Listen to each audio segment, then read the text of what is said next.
Então, vou compartilhar aqui.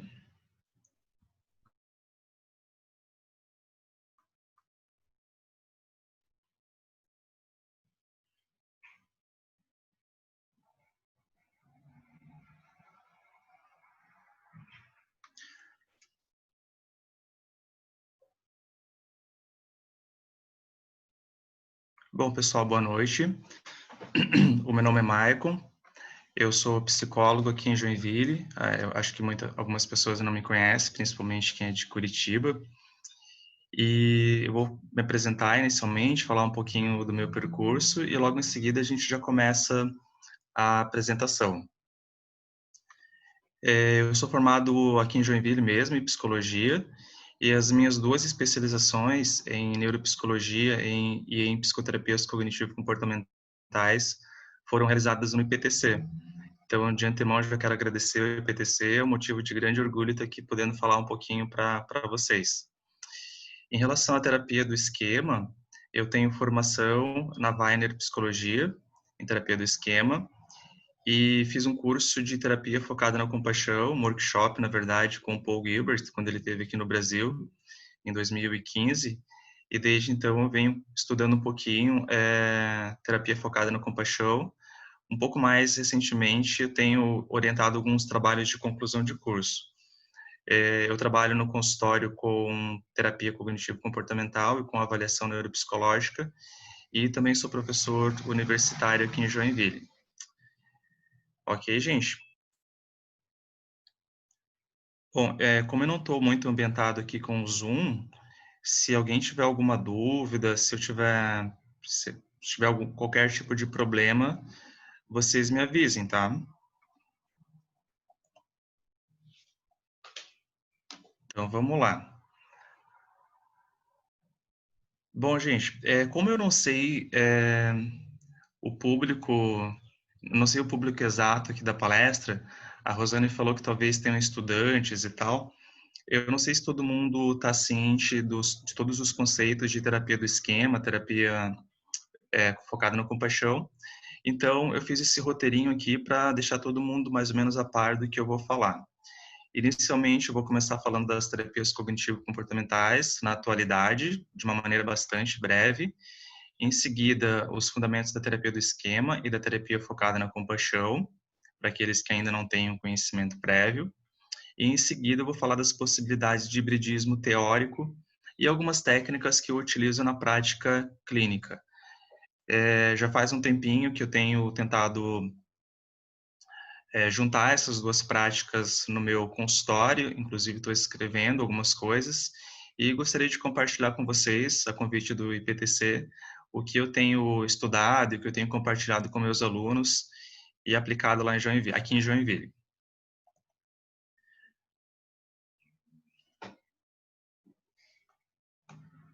Espera aí que tem um negócio cortando aqui para mim.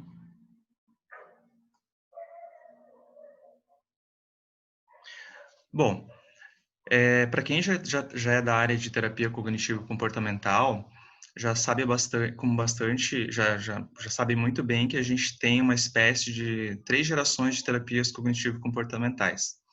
A primeira geração, ou terceira onda, é considerado behaviorismo, um foco bastante forte no comportamento.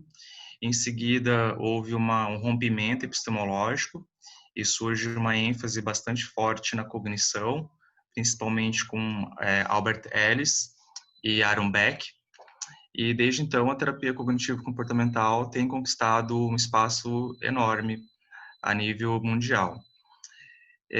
Em seguida, mais ou menos na década de 90, surgem as terapias de terceira geração.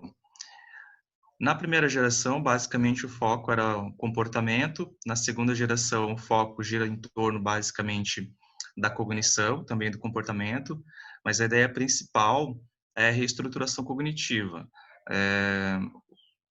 O princípio epistemológico é que a maneira como a gente pensa influencia nossas emoções e comportamentos, de uma maneira bastante simples. E na terceira geração, a gente tem a gente tem o foco não só na cognição, mas em outros aspectos bem importantes, como aceitação, valores, compaixão.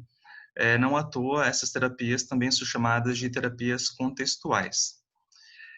Levando em consideração várias formas de terapia cognitivo-comportamental, há uma certa dificuldade em conceitualizar a terapia cognitivo-comportamental hoje em dia como uma terapia única. Numa tentativa de definição, a Wenzel diz o seguinte: a definição aqui proposta, que vou chamar de TCC integrativa, é de um programa de tratamento estratégico e personalizado que surge a partir de uma conceitualização de caso da apresentação clínica de cada cliente e incorpora estratégias cognitivas, comportamentais e de aceitação, equilibradas com o cultivo e manutenção da relação terapêutica.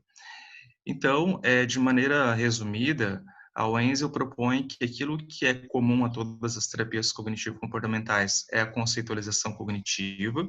A partir dessa conceitualização cognitiva, a gente constrói um tratamento personalizado, cada paciente tem o seu tratamento. É um tratamento estratégico, a gente planeja os tratamentos, independente as sessões, independente da linha cognitivo-comportamental. E vocês podem notar aqui também uma espécie de ecletismo técnico. Aqui a gente não está falando só mais de técnicas cognitivas, comportamentais, mas ela já inclui aqui a aceitação.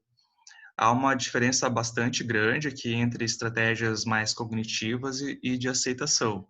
Enquanto as cognitivas têm a ideia de mudar o conteúdo do pensamento, as estratégias de aceitação focam mais na maneira como a gente lida com esses pensamentos. E junto a isso, há também uma ênfase maior na relação terapêutica. Não só aquela ideia de empirismo colaborativo do Beck para o paciente aderir ao tratamento, mas a relação terapêutica como um mecanismo de mudança. Bem, nos últimos anos, eu tenho observado em livros, em congressos, uma enxurrada de discussões, um monte de grandes autores discutindo teorias, apresentando seus trabalhos, justamente nessa ideia de integração, o que eu concordo bastante. Só que uma dificuldade que eu observo, eu não sei se é uma dificuldade somente minha, é na integração epistemológica de todas essas formas de psicoterapia.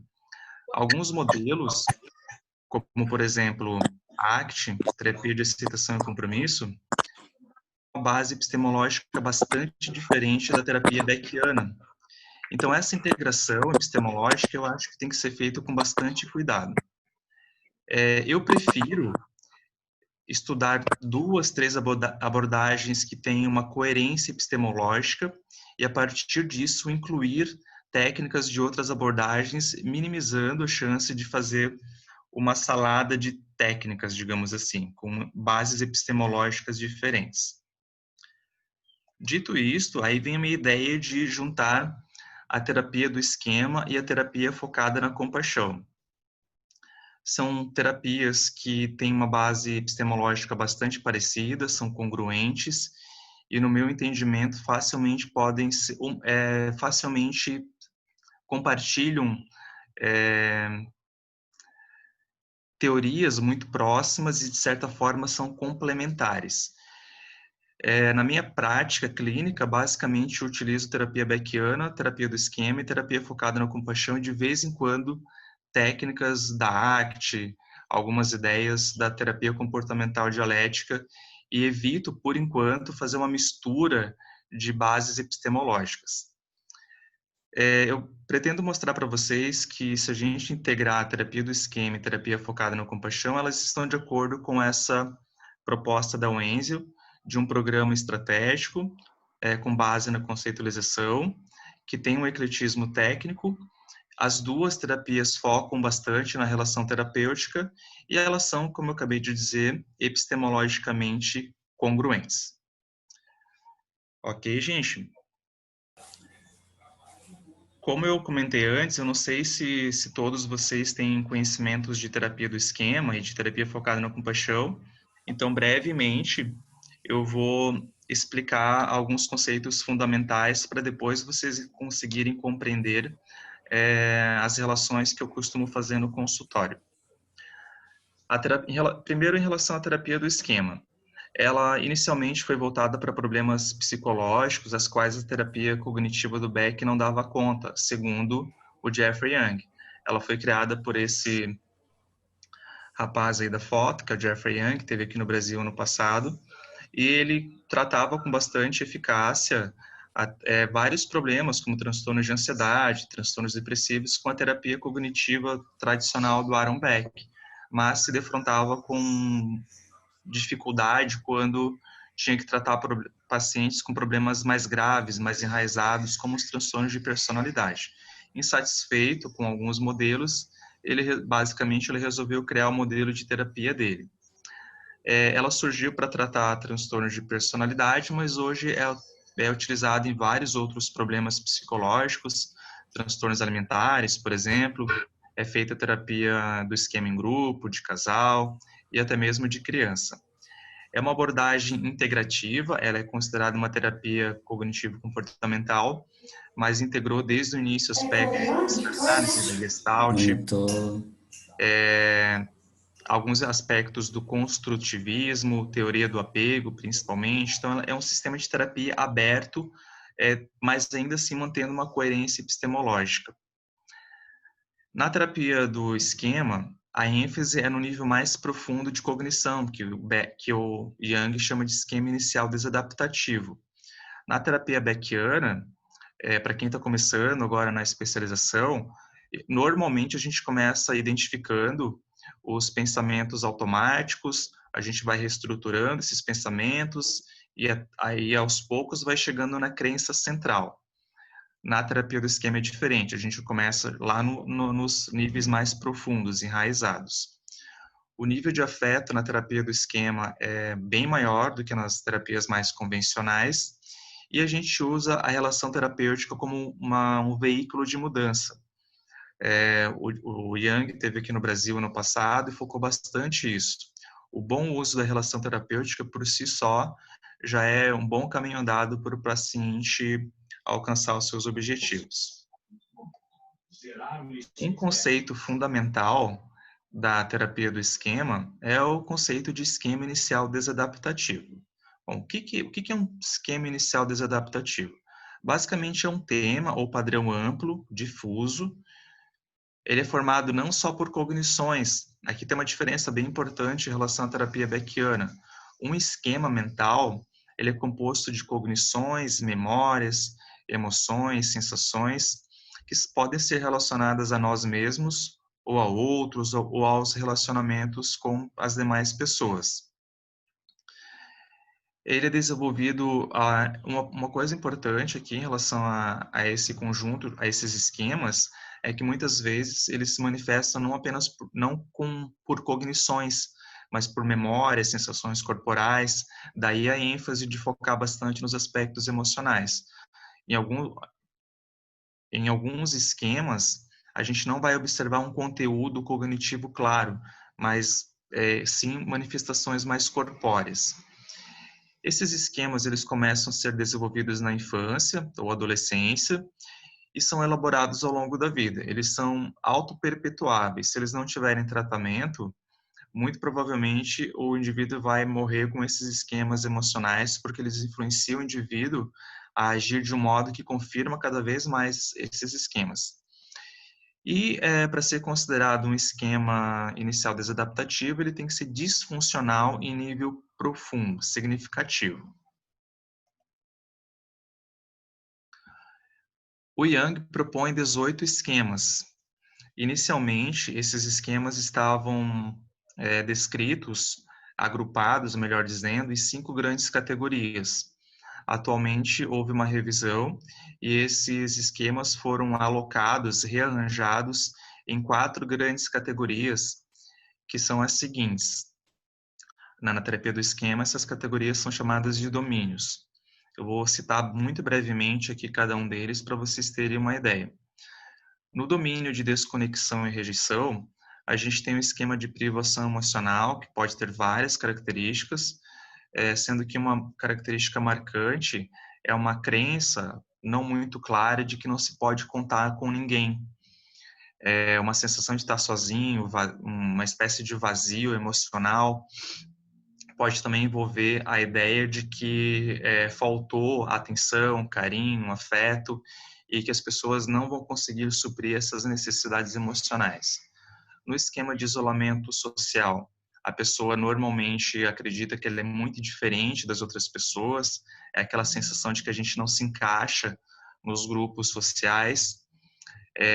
No esquema de inibição emocional, o indivíduo tem bastante dificuldade de demonstrar, de expressar as emoções. Podem ser emoções agradáveis ou desagradáveis.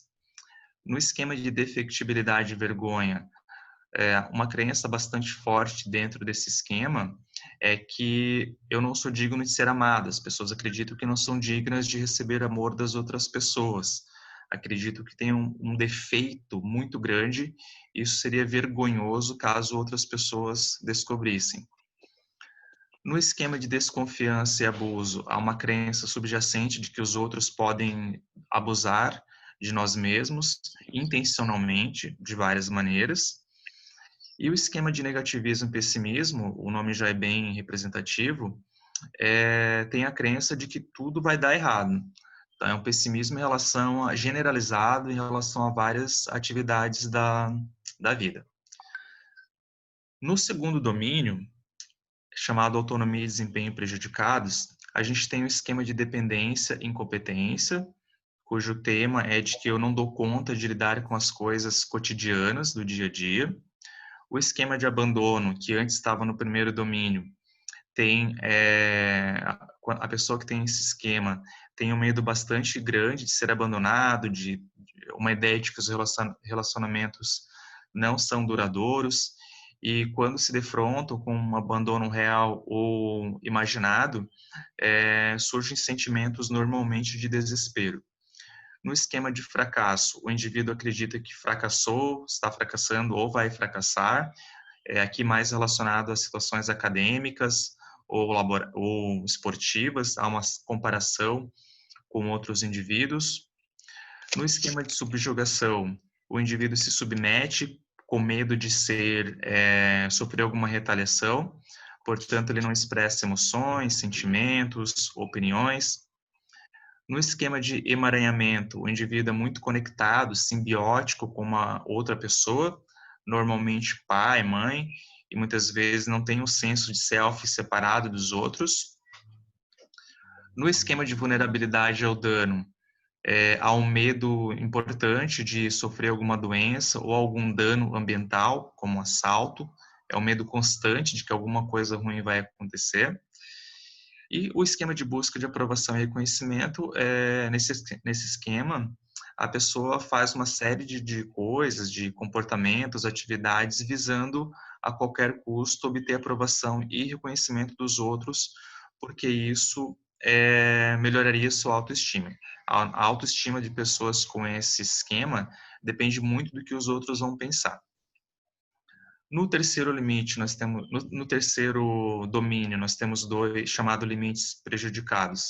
A gente tem dois esquemas, arrogo e grandiosidade. Aqui há um senso de superioridade e uma ideia de merecimento. Eu mereço fazer coisas, mereço que os outros façam coisas para mim, e eu também não preciso muito cumprir regras sociais. Esses são os pensamentos típicos. Segundo, autocontrole, autodisciplina insuficiente. Aqui o indivíduo tem dificuldade de controlar as suas emoções, manejar bem o estado emocional e uma certa dificuldade de disciplina, de organização, de planejamento, de fazer o que é necessário e de terminar aquilo que inicia. Por fim, a gente tem o quarto domínio, padrões e responsabilidades excessivas. Dentro desse domínio, nós temos o autossacrifício, uma ênfase no cuidado em relação às outras pessoas, em detrimento do meu cuidado. Eu foco muito mais esforço para ajudar os outros do que para fazer coisas para mim, o que causa uma série de problemas. O esquema de padrões inflexíveis, hipercriticismo. Aqui o indivíduo tem altos objetivos internalizados e faz de tudo para alcançar esses objetivos.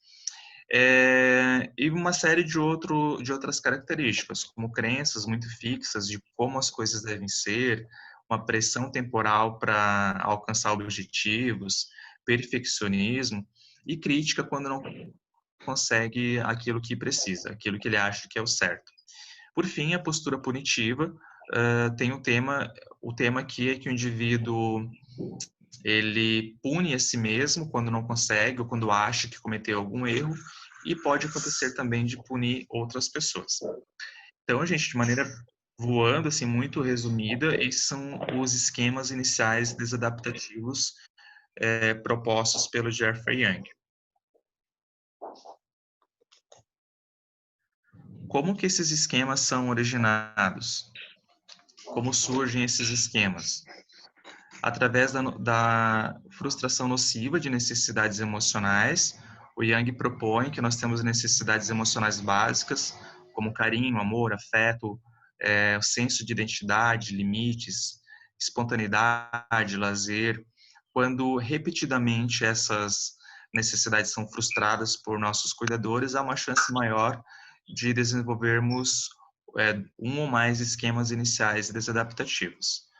Outra coisa que junta com o primeiro aspecto são as experiências de vida precoces, como traumatizações, excesso de experiências boas, por exemplo, quando a criança é muito mimada, muito elogiada, mesmo quando não faz coisas tão legais, e as internalizações, né? São comportamentos, atitudes, pensamentos que nós vamos internalizando a partir da convivência com os nossos cuidadores.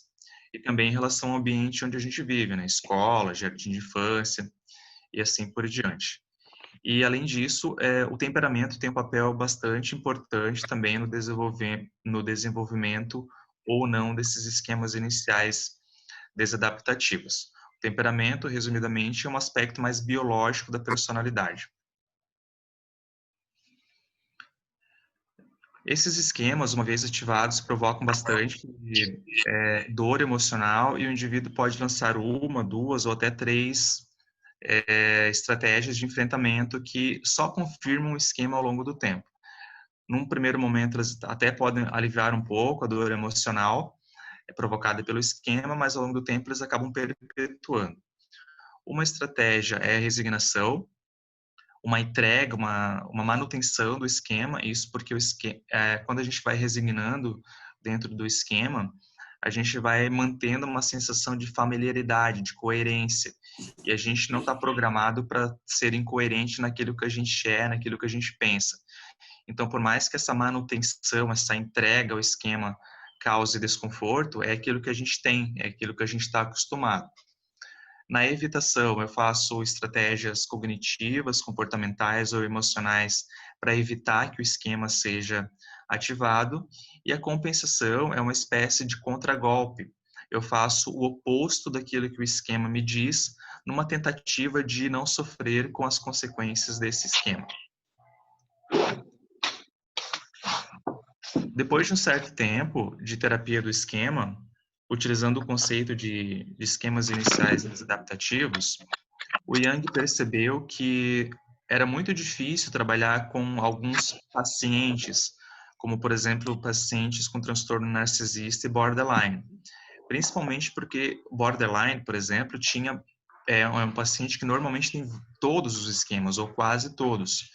Então, manejar esses esquemas é muito difícil, né? A ativação deles é muito brusca, ele vai e volta o tempo todo. Então, monitorar, identificar exatamente qual esquema é ativado se tornou um desafio. Por essas e outras, ele criou o conceito de modos. O que é um modo, gente? Nada mais é do que a manifestação conjunta de alguns esquemas ou de estratégias de enfrentamento. Esses modos, aqui tem uma pequena diferença, eles podem ser desadaptativos ou adaptativos.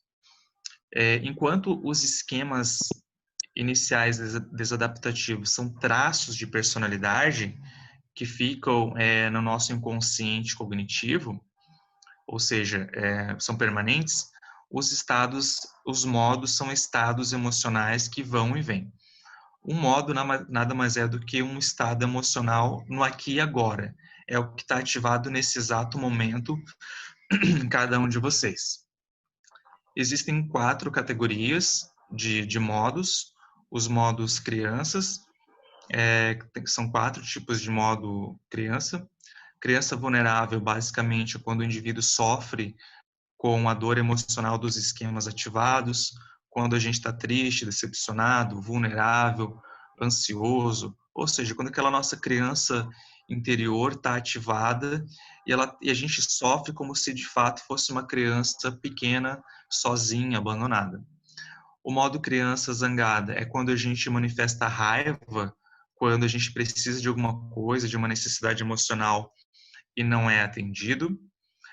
O modo criança impulsiva, indisciplinada, é ativado quando o indivíduo procura satisfazer suas necessidades emocionais sem levar em consideração as consequências negativas que isso pode trazer, tanto para si mesmo quanto para outras pessoas. E ainda o modo criança feliz, que não é um modo desadaptativo. Ele é um modo benéfico e significa momentos de contentamento, de lazer, ausência de necessidades emocionais não atendidas. Basicamente, quando a gente está feliz, está bem, né? A vida está boa. Os estilos de enfrentamento, modos e estilos de enfrentamento, eles correspondem aos 3 estilos de enfrentamento que eu acabei de explicar. O capitulador complacente seria a resignação, o protetor desligado seria a evitação e o hipercompensador, o hipercompensador, mesmo nome. Há também uma categoria chamada pais disfuncionais, e aqui a gente tem 2 grandes esquemas. Pai e mãe punitivo.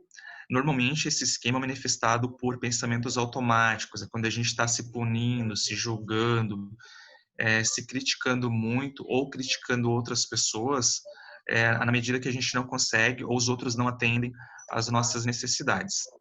E pai e mãe exigente é quando a gente está se cobrando o tempo todo para alcançar metas, objetivos, uma pressão temporal para estar sempre fazendo mais e mais e mais.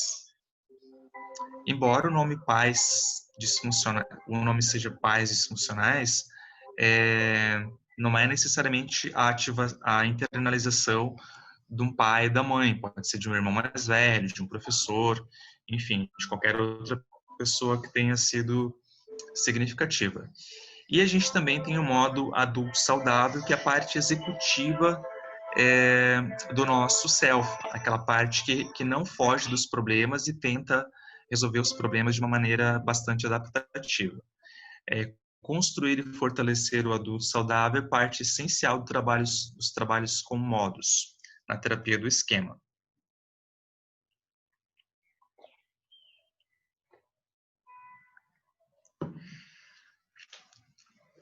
Em relação às estratégias e objetivos da terapia do esquema, a gente vai lançar mão de intervenções cognitivas, vivenciais e comportamentais, não apenas cognitivas e comportamentais, as estratégias vivenciais ou emocionais têm um papel essencial na terapia do esquema, porque por vários motivos, sendo que um desses motivos é que alguns desses esquemas são pré-verbais, são originados muito antes da linguagem mais sofisticada, então eles se manifestam bastante através de emoções. Portanto, são armazenados em áreas emocionais. Se a gente trabalhar só com técnicas cognitivas, a gente não vai acessar alguns grupos de esquemas. Há uma ênfase bastante forte na relação terapêutica, existem 2 grandes posturas terapêuticas, que é a reparação parental limitada e a confrontação empática. Outro objetivo é a alteração das estratégias de coping. Então, quando esse paciente está curado, digamos assim, ele vai deixar de usar resignação, evitação ou compensação. Ele vai encontrar estratégias mais satisfatórias para lidar com os esquemas iniciais desadaptativos. O objetivo, como eu disse ainda há pouco, forte, é fortalecer a nossa parte mais executiva. E o objetivo último é a cura dos esquemas. A cura do esquema não significa você eliminar esses esquemas. Uma vez originado, ele fica armazenado em várias áreas cerebrais, inclusive na amígdala cerebral, E do ponto de vista evolutivo, não é útil que a gente esqueça problemas. O que vai acontecer quando a gente fala de cura do esquema é que ele vai ser ativado com menos frequência. Quando for ativado, as emoções são menos intensas e o indivíduo mais rapidamente vai perceber a ativação desses esquemas e utilizar outras estratégias que não sejam evitação, resignação ou compensação. Ok, gente? Estou um pouquinho preocupado com o tempo aqui, tá? Mas acho que vai dar tudo certo. Em relação à terapia focada na compaixão, esse é o Paul Gilbert, ele é inglês e também começou com a terapia cognitiva mais tradicional e depois de um certo tempo criou o seu sistema de terapia que se chama terapia focada na compaixão, que é um sistema terapêutico dentro das chamadas terceira onda de terapias cognitivo-comportamentais.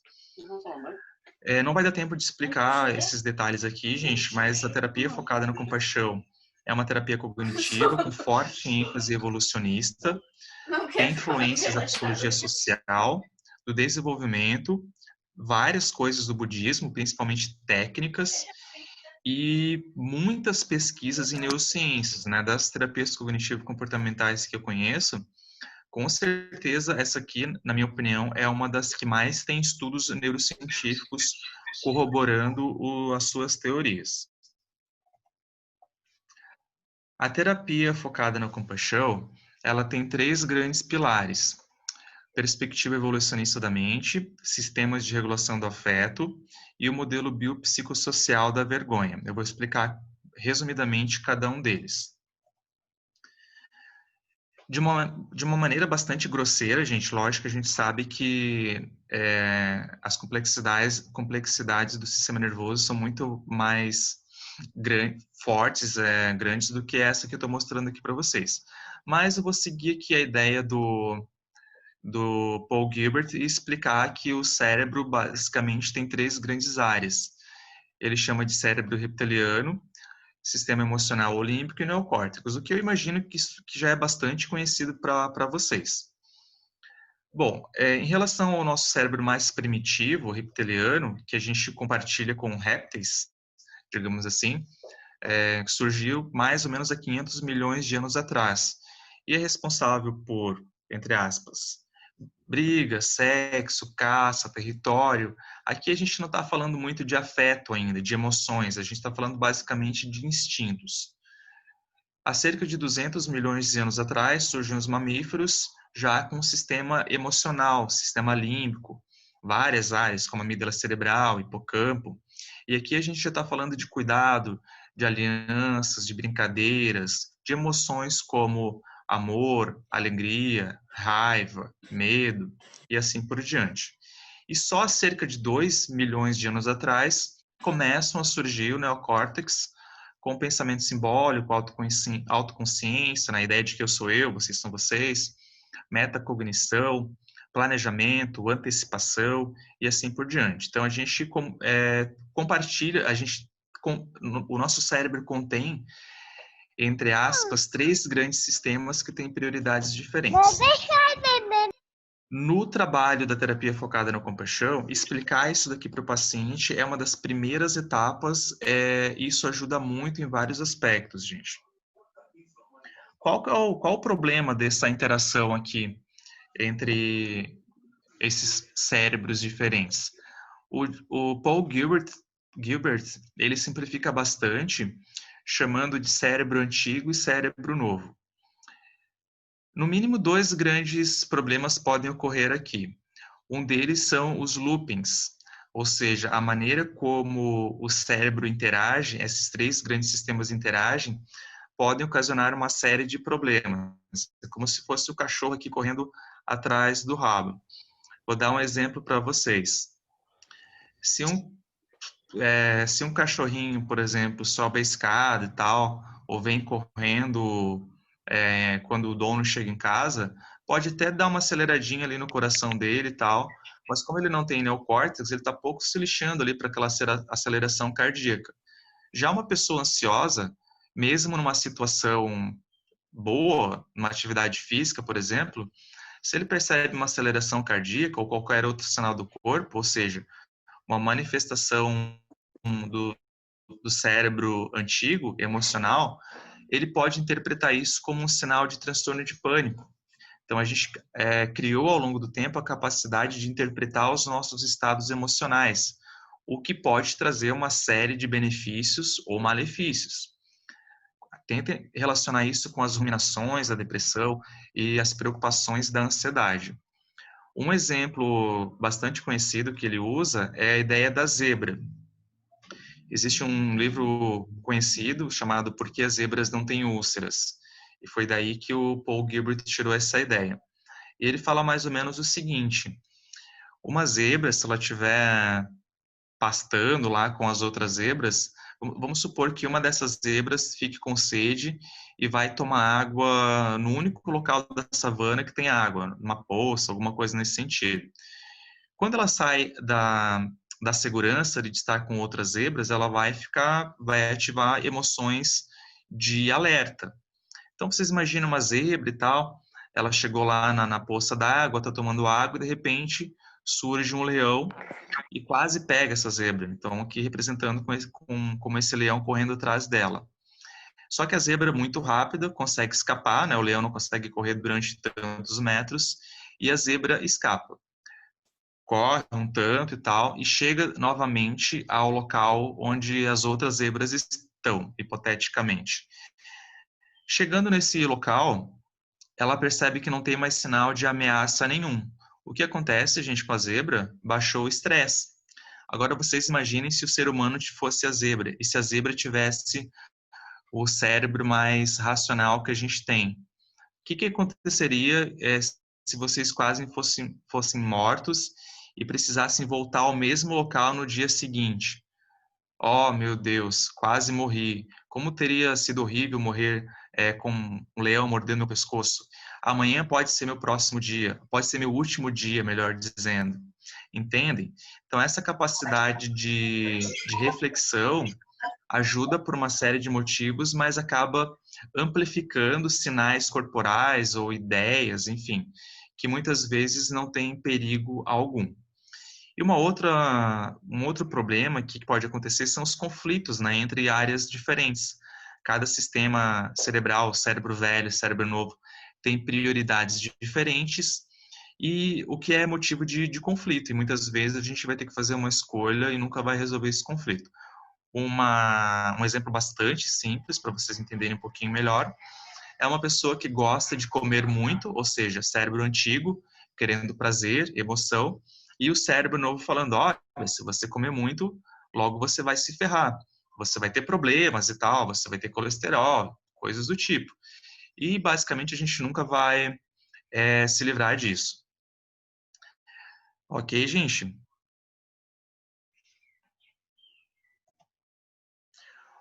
Um outro pilar da terapia focada na compaixão são os três grandes sistemas de regulação do afeto. O primeiro grande sistema é o sistema de defesa e ameaça. Aqui a gente está procurando por proteção e segurança.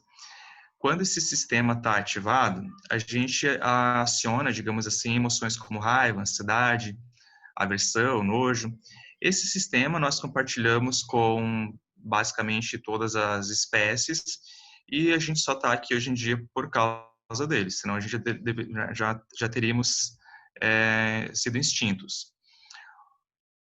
Um problema importante aqui é que a nossa própria capacidade de mentalização, ou seja, nossas crenças, podem ativar esse sistema de luta ou fuga.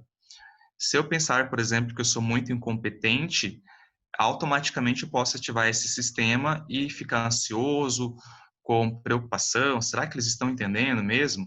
E se isso acontecer, automaticamente meu sistema fisiológico vai responder de uma forma não muito adaptativa para mim continuar dando essa palestra. Vai ativar meu sistema nervoso simpático, hormônios como adrenalina, cortisol, que não favorece muito, nesse caso, o pensamento reflexivo. Um outro sistema de regulação do afeto é o sistema de procura por recursos e recompensas. Aqui, basicamente, num primeiro momento, a gente tem uma motivação para alcançar metas, objetivos em termos evolutivos. Na savana, por exemplo, esse sistema foi super importante para guiar o indivíduo, motivar o indivíduo a buscar recursos para a sobrevivência. Hoje, nós ativamos esse sistema para lidar com trabalho, busca de recursos para comprar casa, carro, metas relacionadas a status social.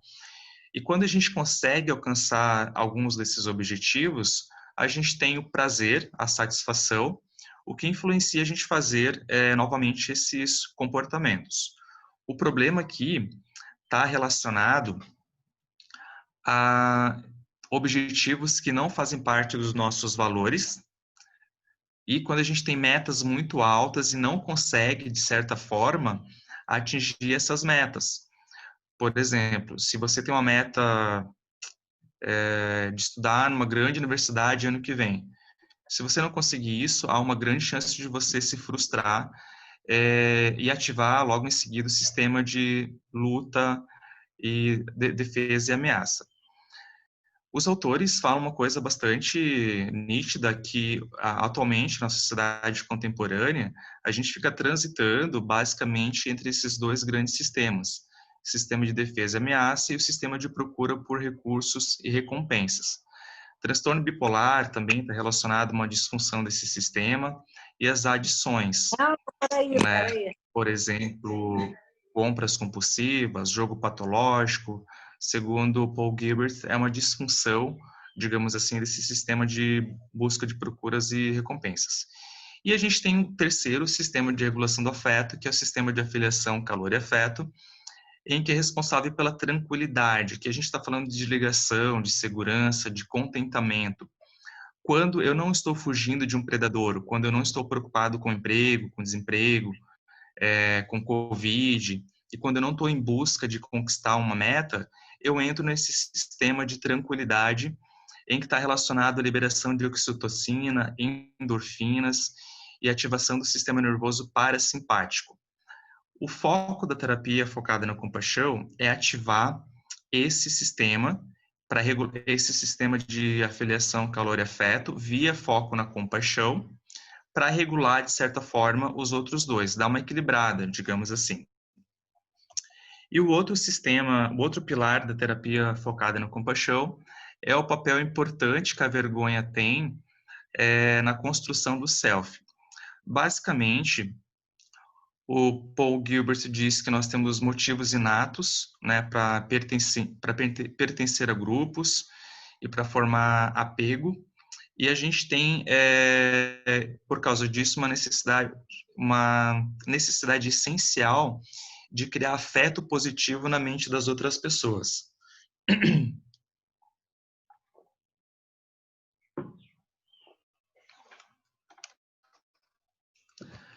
Quando a gente consegue criar afeto positivo na mente dos nossos cuidadores, tá tudo ok. A gente tende a ver o mundo de uma maneira mais segura. Eu vou sentir vergonha de uma maneira transitória, esse tipo de vergonha que a gente sente de situações cotidianas.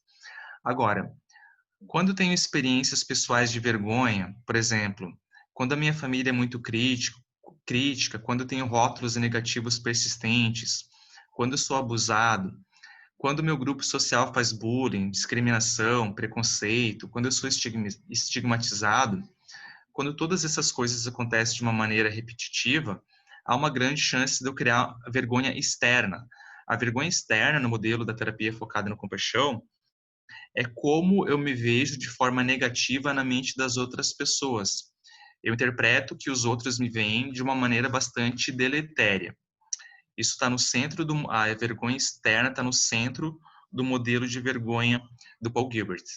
Quando eu começo a me ver negativamente na mente das outras pessoas, eu posso ter dois caminhos. A vergonha interna, onde eu aceito isso que supostamente está na mente das outras pessoas e eu acabo me submetendo e me autocriticando numa tentativa de me corrigir. Aqui tem uma relação forte com o autocriticismo. Se eu acho que as outras pessoas me veem de uma forma negativa, eu vou me criticar, me punir, tentar melhorar o máximo possível para tentar ser bem visto na mente das outras pessoas. E eu posso ir para o outro lado, que é o contra-ataque. Nesse sentido, eu não aceito a vergonha, eu não vou aceitar que as outras pessoas pensem isso de mim, eu vou contra-atacar, eu vou humilhar as outras pessoas para que as outras pessoas supostamente não enxerguem aquilo que eu acho que eu sou. O antídoto na terapia focada na compaixão para lidar com isso é a compaixão. O que é a compaixão no modelo da terapia focada na compaixão? Nada mais é do que, aliás, é bem complexo, aqui é super resumido. A compaixão é uma combinação de emoções, motivações, pensamentos e comportamentos que abre alguém ao sofrimento do outro ou de si mesmo, levando a compreender o sofrimento numa atitude não avaliativa, bem como atuar tendo em vista o alívio do mesmo. O Paul Gilbert vai dizer que existem duas psicologias na compaixão. A primeira psicologia, ele usa esse termo, é você se sensibilizar com o sofrimento dos outros ou de si próprio. Só que isso não é suficiente, você se sensibilizar sem se julgar, né? Tomar conhecimento do teu sofrimento. Você precisa atuar, fazer alguma coisa para aliviar o teu sofrimento. Se você não fizer nada para aliviar o teu sofrimento ou o sofrimento das outras pessoas, basicamente a tua compaixão está incompleta.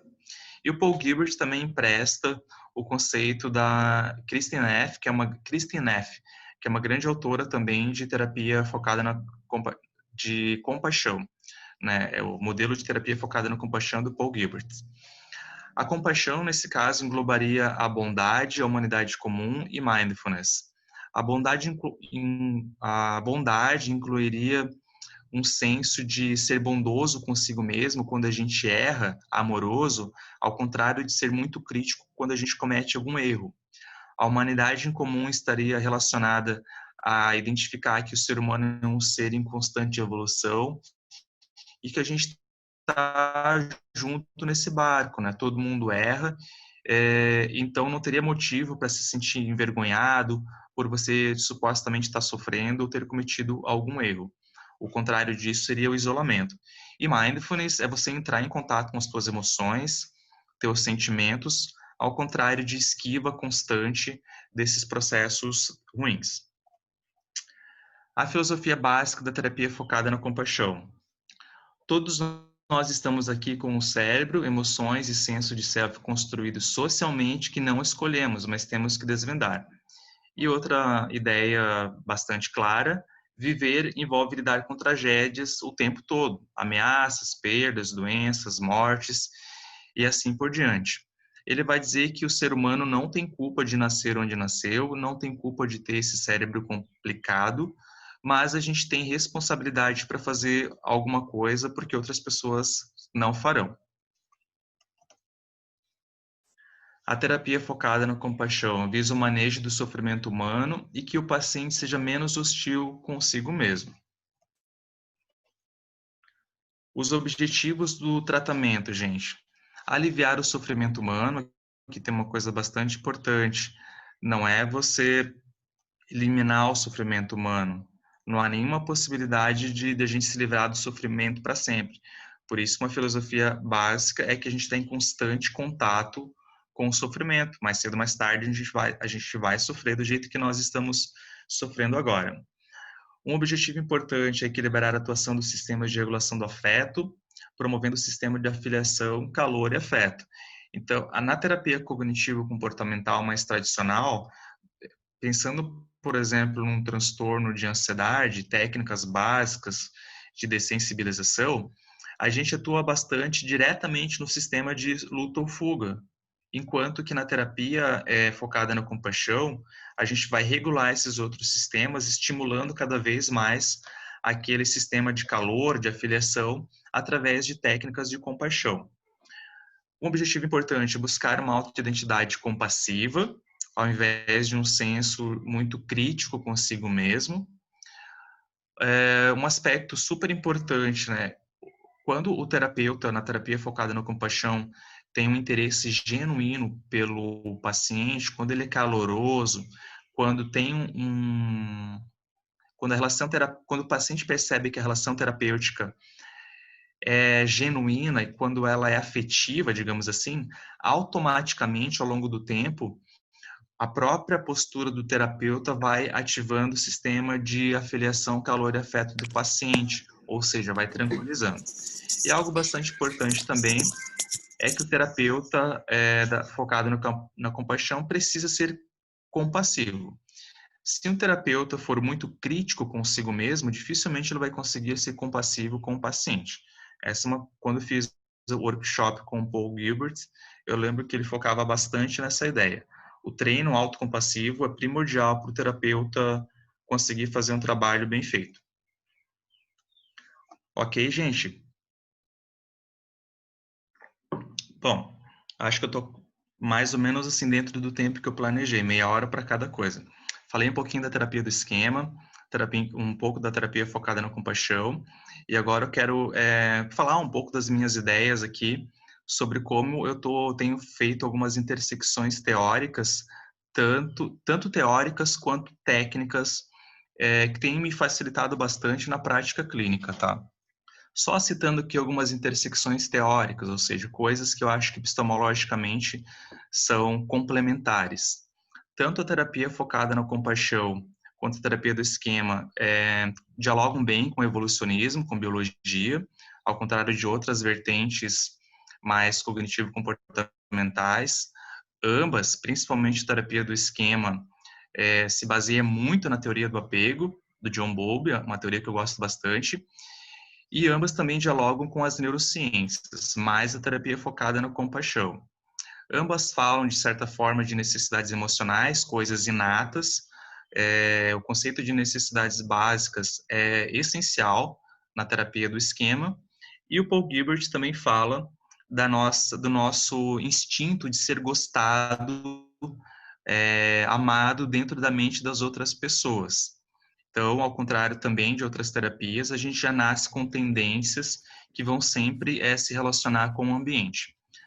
Ambas as abordagens são integrativas, elas têm um modelo teórico muito claro, muito nítido, coerente, mas elas são abertas a técnicas, principalmente de outras abordagens. E elas são transdiagnósticas, são mais focadas nos processos individuais do que no transtorno em si, o que é algo que tem sido bastante discutido hoje em dia dentro das terapias cognitivo-comportamentais. Ambas utilizam estratégias de imagens mentais, isso é também muito claro, muito forte na terapia do esquema. Ambas privilegiam o histórico de vida do paciente, logo a conceitualização dessas terapias enfatiza bastante uma boa entrevista inicial para a gente conhecer vários aspectos infantis. E um outro aspecto importante é que ambas estimulam o autoconhecimento do terapeuta. Na terapia do esquema, ano passado, o Jeffrey Young falava bastante no quanto o terapeuta precisa se conhecer, monitorar os seus esquemas na relação terapêutica. E, como eu acabei de falar, o terapeuta focado na compaixão, ele precisa ser compassivo consigo mesmo, de modo que ele consiga ser compassivo com outras pessoas, com os clientes também. Então, eles têm, na minha opinião, essas duas terapias têm algumas intersecções, e eu vou falar aqui de algumas delas, tá, gente? Num primeiro momento, eu acho que a teoria da vergonha, do papel importante que a vergonha tem na construção do self, ajuda a entender pelo menos alguns esquemas iniciais desadaptativos.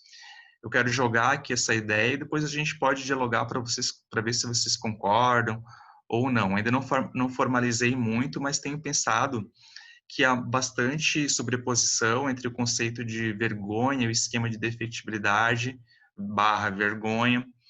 A estratégia de compensação no esquema de defectibilidade envolve aquele contragolpe de você atacar os outros para não ser atacado, que é basicamente uma estratégia que o Paul Gilbert descreve para lidar com a vergonha, acabei de citar. No esquema de busca de aprovação, por exemplo, há uma ideia de ser gostado, de sempre buscar ser bem visto pelos outros, né, de fazer coisas que nem são genuínas, mas com o objetivo de melhorar a autoestima a partir do momento que os outros me elogiam, me reconhecem de alguma maneira. No esquema de subjugação, pode ser que ocorra uma relação, porque você acaba se subjugando, não demonstrando suas emoções, tuas opiniões, teus desejos e tal, por medo de alguma retaliação. Isso estaria hipoteticamente relacionado àquela estratégia de vergonha interna, de submissão, de autocrítica. E o esquema de postura punitiva talvez seja mais fácil de correlacionar no sentido do autocriticismo. Quando o autocriticismo é muito forte, segundo a terapia focada na compaixão, o indivíduo literalmente tem ódio de si mesmo. É uma parte do self batendo com muita força em outros aspectos emocionais. Um ponto importante que eu acho que não é tão focado na terapia do esquema é o papel da vergonha. Exceto no esquema de defectibilidade, que fala um pouco, nos outros, pelo menos nas literaturas nacionais, eu não vejo muito falando da vergonha. E quando eu fui entendendo um pouco mais do quanto a vergonha é importante, eu percebi que em alguns pacientes, por trás da ansiedade, por trás do medo, por trás de emoções como raiva, estava lá a vergonha implícita, né, como uma emoção de base, e não a ansiedade, não o medo. Então, eu sugiro que a gente preste um pouco mais atenção na vergonha. Assim, quando eu estava fazendo a especialização, tanto de terapia cognitiva como a formação em terapia do esquema, que foi na Weiner Psicologia, como eu disse, um local bem conceituado, eu não lembro muito da vergonha ser tão explorada dentro da terapia do esquema. Uma outra coisa que me ajudou a entender aqui, algumas estratégias evitativas, é o medo da compaixão, que eu vou voltar a falar mais à frente, tá, gente? O que o Paul Gilbert chama de medo da compaixão, basicamente, é uma evitação de sentir emoções compassivas ou qualquer outra emoção que seja prazerosa. Eu acho que isso pode explicar, em boa parte, algumas estratégias de evitação, principalmente no esquema de inibição emocional, privação emocional, né? Uma vez que sentir emoções prazerosas pode provocar uma série de medos, digamos assim. Quando eu me entrego para outra pessoa, eu vou ter que lidar com situações às quais eu não estou acostumado. E eu acho que também a gente pode entender um pouco melhor essas estratégias evitativas, que a terapia do esquema fala bastante, entendendo esse conceito de medo da compaixão que o Paul Gilbert fala. Depois eu vou falar um pouquinho mais, talvez fique um pouco mais claro. Esse esqueminha aqui, gente, eu tenho feito com os pacientes, tá? E eu particularmente tenho gostado bastante, que é integrar as duas teorias para o paciente se sentir cada vez mais confortável, no sentido assim, de aumentar o autoconhecimento. Como eu falei no início, na terapia focada na compaixão, um papel bem importante, um aspecto bem importante é o terapeuta explicar o funcionamento do cérebro e desses 3 sistemas de regulação do afeto. E a gente sabe que os aspectos, as nossas crenças lá da terapia beckiana ou os nossos esquemas iniciais, eles têm a capacidade de ativar esses sistemas cerebrais. Então, eu estou hipotetizando aqui, isso aqui é um slide que fiz a partir de um paciente, que ele mesmo identificou isso, que alguns esquemas podem estar mais relacionados com determinados sistemas de regulação do afeto. Por exemplo, o paciente falou que o esquema de abandono, de vulnerabilidade, de desconfiança, quando ativado, está mais relacionado ao sistema de luta ou fuga. Por outro lado, o esquema de busca de aprovação, grandiosidade, autocontrole insuficiente, mais relacionado à busca de recompensa. E um modo criança feliz da terapia do esquema, onde a gente se sente contente, satisfeito, ausência de necessidades emocionais não satisfeitas, estaria mais relacionado com o sistema de calor, afiliação, calor e afeto. Lógico, gente, isso aqui são minhas ideias, preciso de muito mais estudo, mas eu acho que pelo menos algum sentido isso aqui está fazendo. E o modo adulto saudável, ele não está relacionado só com um sistema de regulação do afeto, porque o modo adulto saudável é a nossa parte mais executiva e ele vai decidir, entre aspas, se um determinado sistema de regulação do afeto está mais ou menos adequado para cada situação.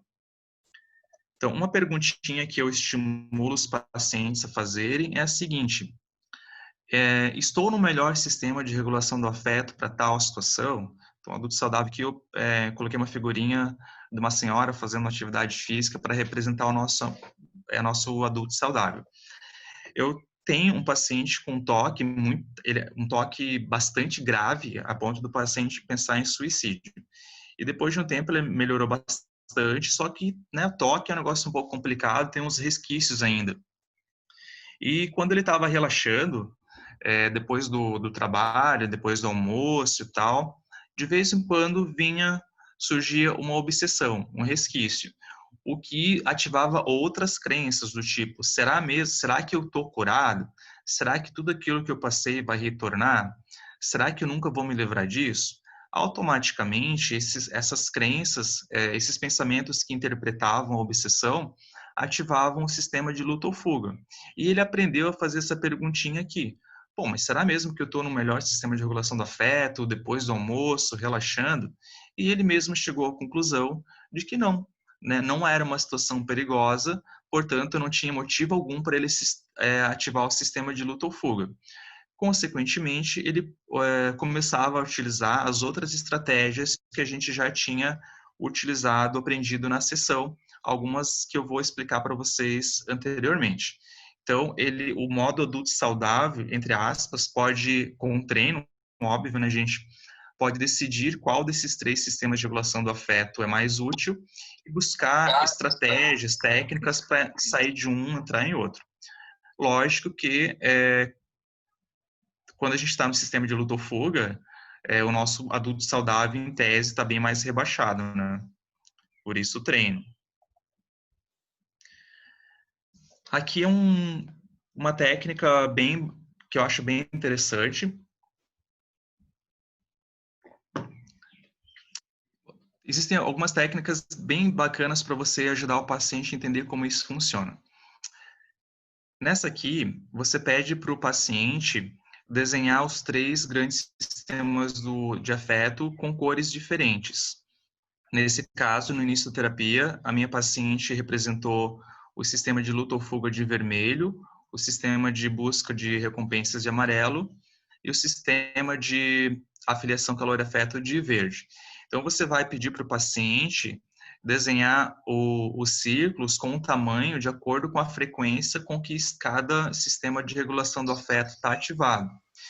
Então, aqui no início da terapia, vocês podem ver que o sistema de luta ou fuga estava bastante ativado e ela resolveu fazer esses risquinhos ao lado, por conta própria, mostrando os estímulos que ativavam tal esquema. Então, vocês podem ver que vários estímulos aqui, internos e externos, ativavam o sistema de luta ou fuga dela. Ela estava numa depressão muito forte quando chegou na terapia.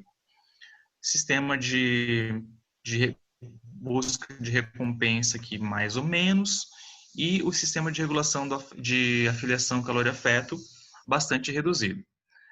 No momento atual da terapia, uma coisa que me deixou bastante contente, ela desenhou novamente. Vocês podem ver que houve uma grande mudança, o sistema de luta ou fuga está bem menor e com menos estímulos. É importante o paciente identificar, gente, que esse sistema não é nosso inimigo, ele tem muitas vantagens. Agora, na situação de pandemia, a gente tem visto o quanto ele é vantajoso no sentido de nos protegermos e tal. Todos os 3, na verdade, são importantes. O sistema de regulação de busca de recompensas, mais ou menos a mesma coisa, e a grande novidade é que o sistema de afiliação, calor e afeto aumentou bastante. E esses Vzinhos aqui em volta do círculo de verde significa vida, ou seja, ela está tendo muito mais vida do que ela tinha antigamente. Então, basicamente, é um recurso aqui que eu utilizo para ajudar o paciente a entender como funciona, né, qual a frequência com que esses esquemas estão ativados e onde ele quer chegar. Também daria para me perguntar o seguinte: bom, daqui a quanto tempo, como que você quer que isso esteja? Assim mesmo? Quer aumentar um pouquinho mais o sistema de afiliação? Enfim, vai da criatividade de cada um. E agora a gente partindo já para o final da apresentação, algumas outras possibilidades de técnicas. Mindfulness para adulto saudável. Tem um livro bastante recente que se chama Terapia do Esquema Contextual, que fala bastante do quanto a terapia do esquema tem dialogado com terapias contextuais, principalmente com ACT, terapia comportamental dialética, algumas coisas de entrevista motivacional. E quando fala da terapia, da relação entre terapia focada na compaixão e terapia do esquema, eles focam bastante em estratégias de mindfulness. Ou seja, se a gente ajudar esse modo adulto saudável a fazer estratégias de mindfulness, a gente vai ficar cada vez mais consciente dos nossos esquemas, dos nossos modos, e uma vez que esses esquemas e modos estão monitorados, quando a gente não utiliza estratégias evitativas ou compensatórias ou de manutenção, fica muito mais fácil do indivíduo encontrar alternativas melhores para lidar com esses esquemas, consequentemente com essas necessidades emocionais não atendidas. Então, é bastante útil, na minha opinião, utilizar estratégias de mindfulness para vários casos. Lógico, tudo depende da conceitualização cognitiva, do estágio da terapia.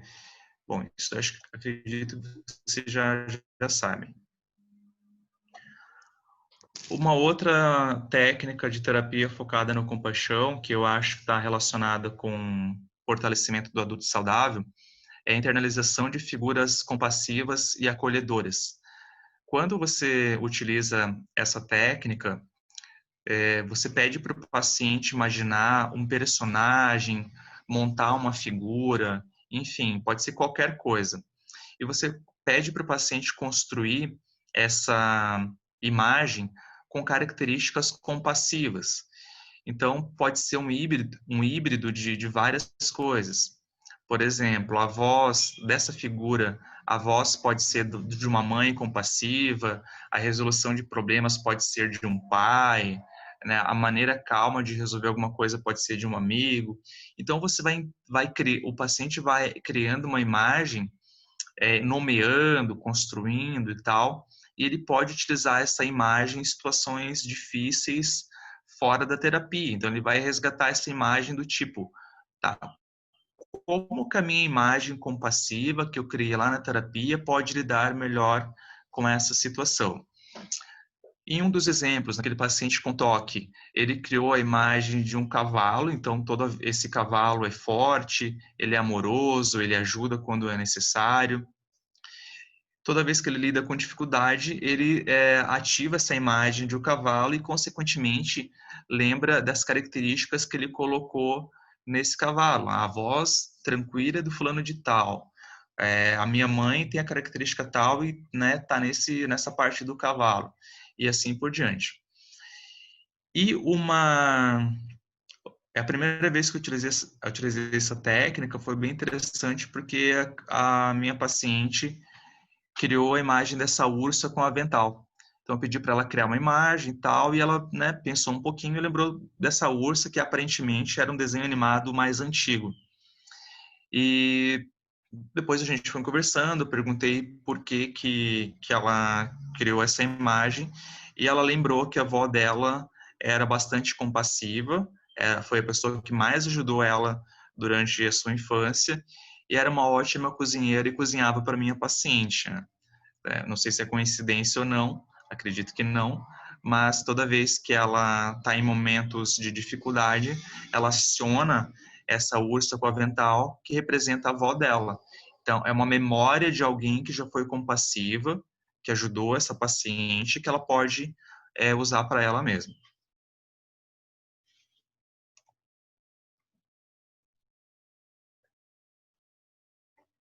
Uma outra técnica legal é a escrita da carta autocompassiva.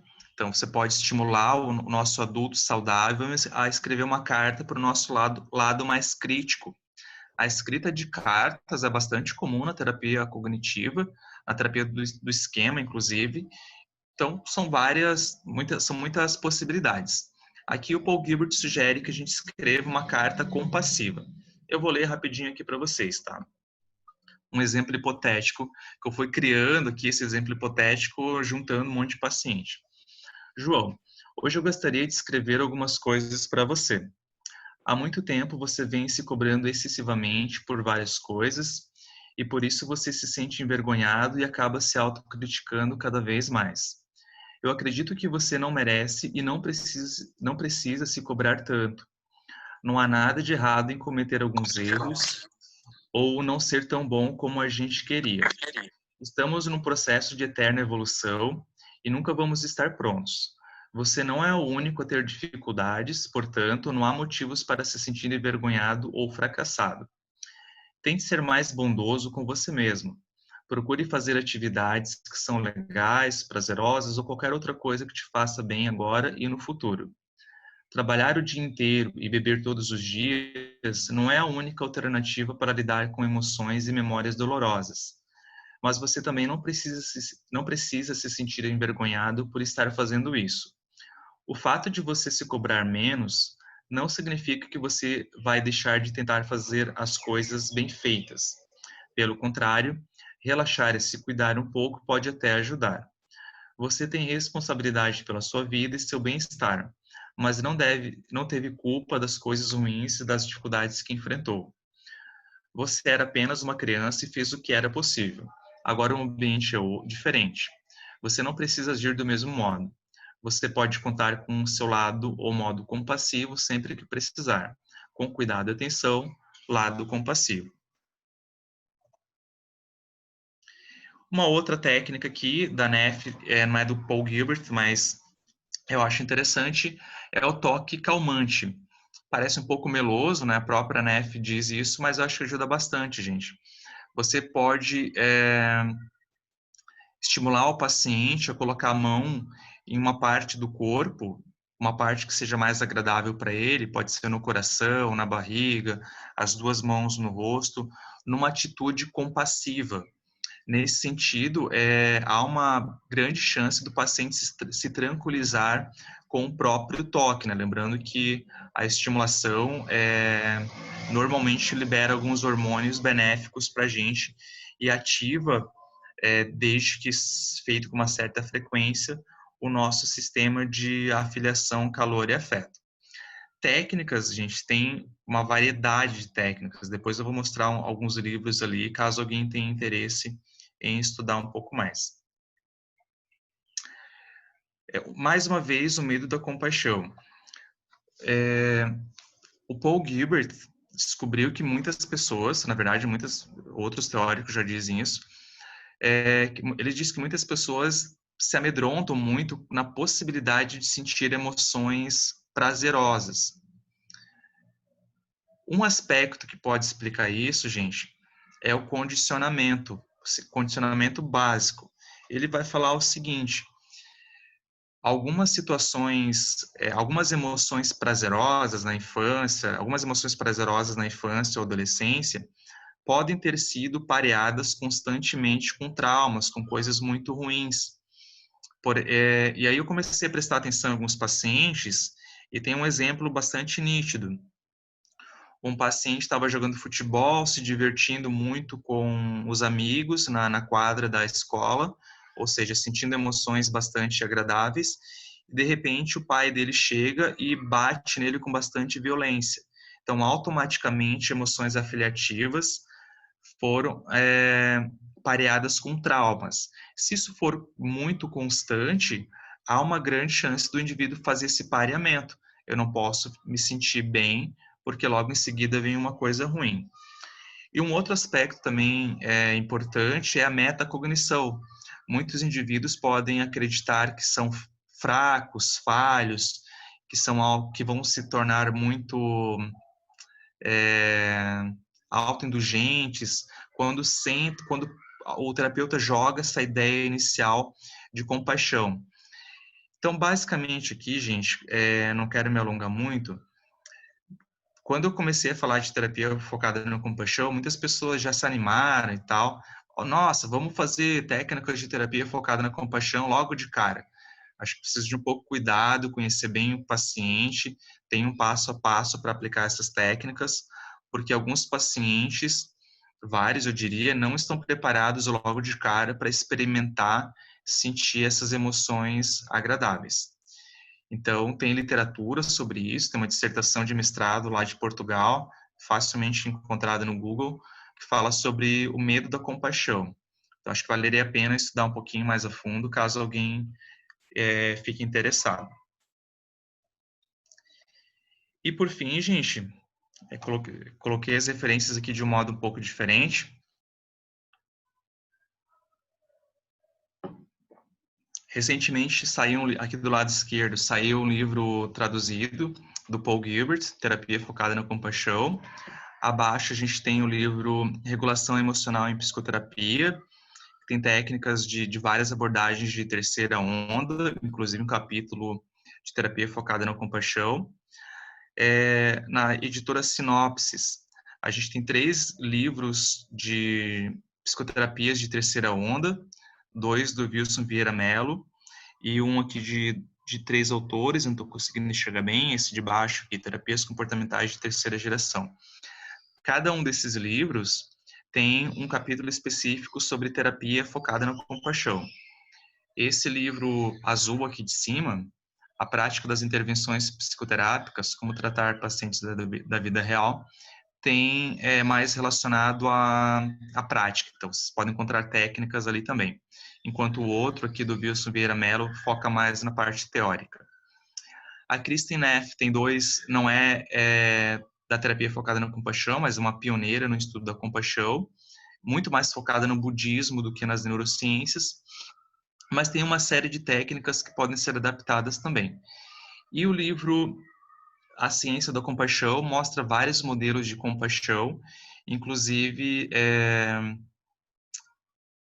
modelos que mostram muito bem como a terapia focada na compaixão tem sido aplicada em grupos, não só a nível individual. Ok, gente. Então, era isso que eu tinha para falar para vocês. Agora eu me coloco à disposição aqui para a gente conversar um pouquinho, saber se vocês têm alguma dúvida. Juliana, se quiser me ajudar agora. Oi. Está aberto a perguntas para o pessoal. Boa noite, Maicon. Boa noite. Qual dos livros que você citou que tem técnicas desses todos? Bom, o livro do Paul Gilbert, Terapia Focada na Compaixão, ele é o mais completo. Ele tem toda a parte teórica, na primeira parte do livro, na segunda parte, ele descreve umas 10, 15 técnicas. Então, esse é um que tem muitas técnicas e os outros também. O único que não tem técnicas específicas é o livro do Wilson Vieira, de 2014. Mas se você quiser mais focado em técnicas, eu sugeriria o livro do próprio Paul Gilbert, porque daí você já aproveita para conhecer toda a parte teórica com bastante detalhes. Ok, obrigada. De nada.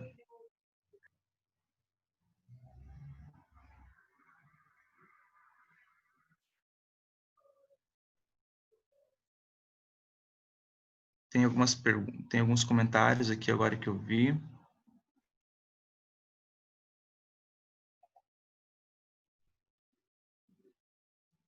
Não sei se mais alguém tem alguma pergunta, algum comentário, alguma coisa que não concordou muito.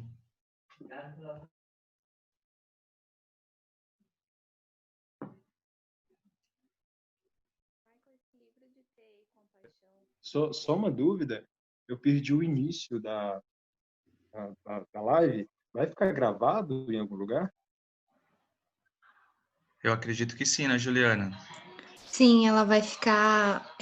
A gente vai disponibilizar no e-mail de todos que se inscreveram. A gente vai enviar por e-mail e vai estar no YouTube também. Nossa, ótimo. Obrigado. Estou lendo alguns comentários aqui.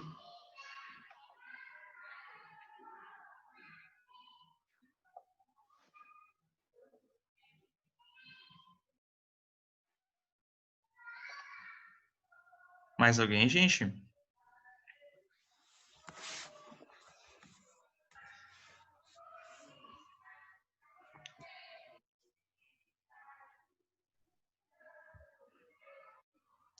Christian fez uma pergunta.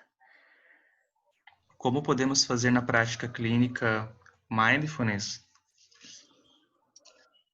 Bom, mindfulness, não sei se todos já conhecem, tem sido bastante discutido na terapia cognitivo-comportamental e pode ser traduzido como atenção plena, sem julgamento. Então, você pode escolher um foco atencional e focar, né, sem nenhum tipo de... Descobri como. Acho que alguém entrou aqui. Então, você pratica atenção plena, escolhendo um foco único ou até um foco aberto. Então, basicamente, esse é o conceito. Como aplicar isso, eu acho que vai depender bastante de vários fatores, né? Depende muito da abordagem. A terapia focada na compaixão estimula bastante mindfulness, ACT, a própria terapia cognitiva do Aaron Beck. Então, a terapia comportamental dialética, enfim, uma série de terapias vem conversando, vem dialogando, mostrando a importância de mindfulness. Eu vou falar do jeito que eu faço, tá, Christian? Eu não sou muito adepto de aplicar técnicas de mindfulness logo no início do tratamento. Eu ainda sou bastante beckiano e terapeuta do esquema. Eu ainda estou mais focado na mudança de conteúdo, na reestruturação cognitiva ou na cura dos esquemas através ali, de questionamentos, alteração emocional. Particularmente, eu utilizo o mindfulness quando eu percebo que a reestruturação cognitiva não está dando muito certo. Alguns pacientes, por algum motivo, que eu acho que não está tão claro ainda, não conseguem mudar o conteúdo cognitivo. Então, para você não ficar naquela insistência, eu parto, digamos assim, para técnicas de mindfulness. Pode acontecer duas coisas ainda. Muitas vezes o paciente chega muito pilhado, é muito ansioso, muito agitado, então você pode aplicar técnicas de mindfulness no início da sessão, para o paciente dar uma calmadinha, né? E aí, depois dele fazer mindfulness, você pode, de certa forma, seguir a sessão com mais tranquilidade. Nesse caso, mindfulness seria adequado para você tirar o paciente do sistema de luta ou fuga, ou de busca de recompensas, e colocar, pelo menos tentar ajudar ele a entrar no sistema de afiliação, tranquilidade. E outra coisa que eu gosto bastante é mindfulness mais para o fim do tratamento.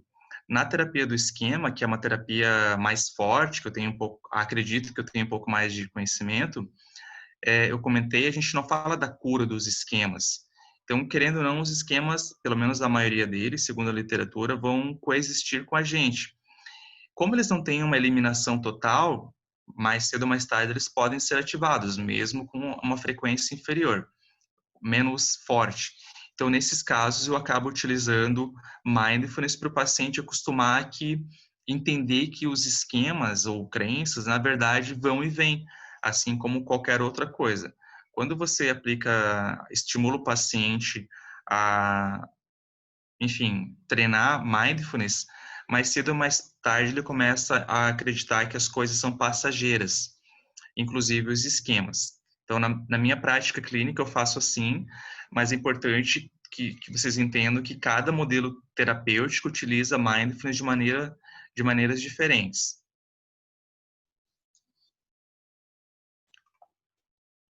Se não ficou claro, vocês vão me perguntando, tá, gente?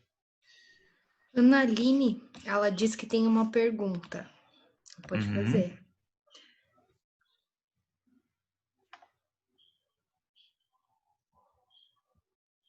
Ela escreveu aqui ou ela vai perguntar?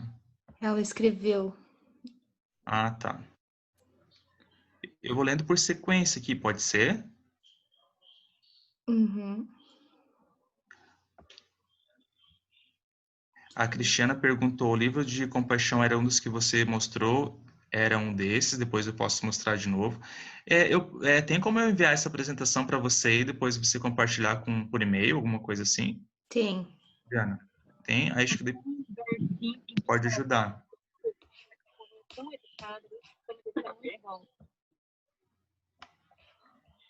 A Camila perguntou: quando podemos perceber na prática clínica que a pessoa está mais preparada para realizar práticas mais compassivas?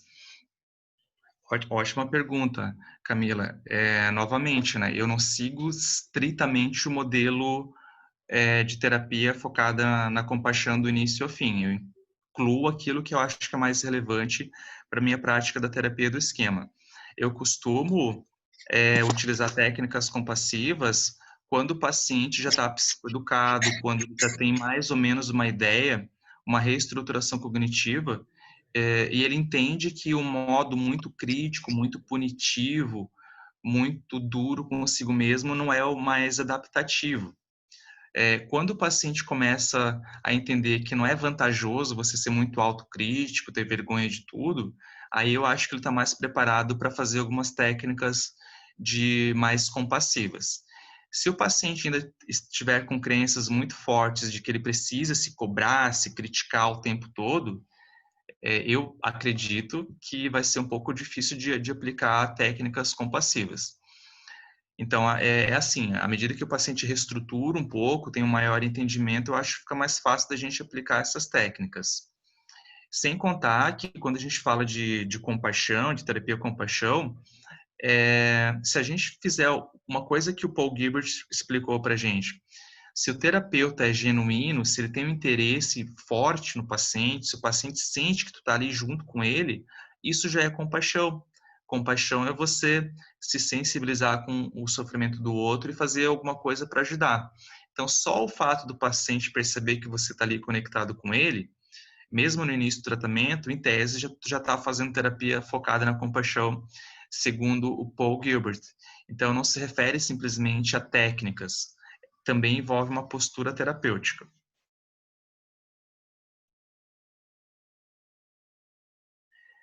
Aí a Analine, qual dos livros que você falou que foca em mindfulness? Todos, Analine, mais ou menos todos vão falar de mindfulness, porque mindfulness está dentro do modelo de compaixão. Então, é uma das principais técnicas que você utiliza. Eu vou aconselhar novamente, se vocês quiserem comprar só um livro, o próprio livro do Paul Gilbert, porque ele foca muito nisso.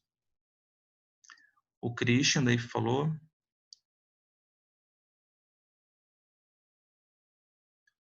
Ok, Christian, obrigado. A Luísa tem uma pergunta.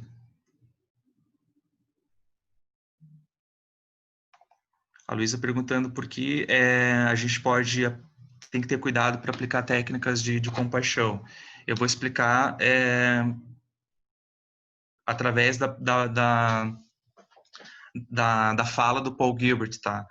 Eles fizeram, eu não lembro com tanta exatidão da pesquisa, gente, mas eles fizeram uma pesquisa borrifando oxitocina no nariz das pessoas e descobriram que algumas delas ficavam muito mal quando tinham a oxitocina borrifada, enquanto outras se sentiam muito bem e tal, né? A oxitocina é o famoso hormônio do amor. E através de várias pesquisas, eles identificaram que a oxitocina pode estar relacionada com um trauma. E aí ele deu o exemplo do abuso sexual, que é uma coisa que de vez em quando eu falo nas minhas aulas. Quando uma pessoa é abusada sexualmente ou molestada, querendo ou não, pode acontecer de hormônios sexuais serem liberados. Só que automaticamente isso é pareado com trauma, com horror, com coisas ruins. Mais à frente, numa relação sexual que poderia ser saudável, o cérebro, a amígdala cerebral vai entender que aquilo ali é algo perigoso, porque lá atrás houve um pareamento.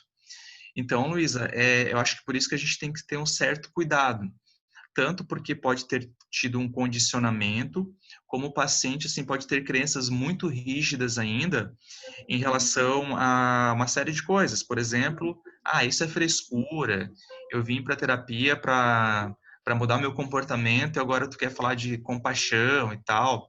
Compaixão não é um termo assim muito fácil de falar com alguns pacientes. Alguns relacionam com igreja, com crenças religiosas.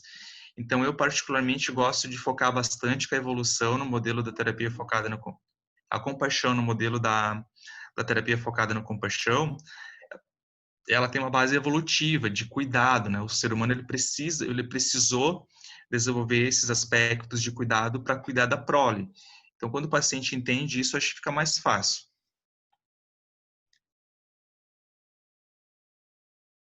Ok.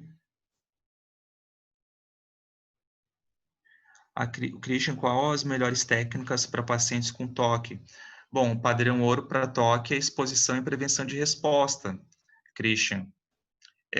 Do ponto de vista, assim, para tratar das obsessões, até onde eu sei, essa é a melhor técnica ainda, né? Baseada em evidências. Exposição e prevenção de resposta. Lógico que depois você pode incluir outras coisas para complementar, mas a princípio o que funciona mesmo é essa técnica.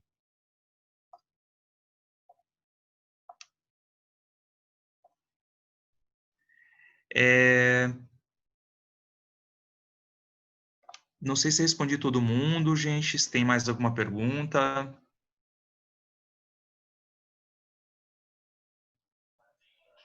Aqui do chat foi todos. Todos? Uhum.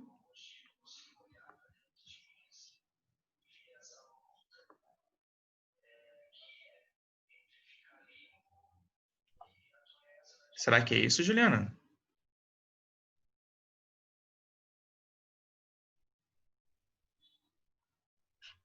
Sim. Não tem mais nenhuma pergunta, pessoal?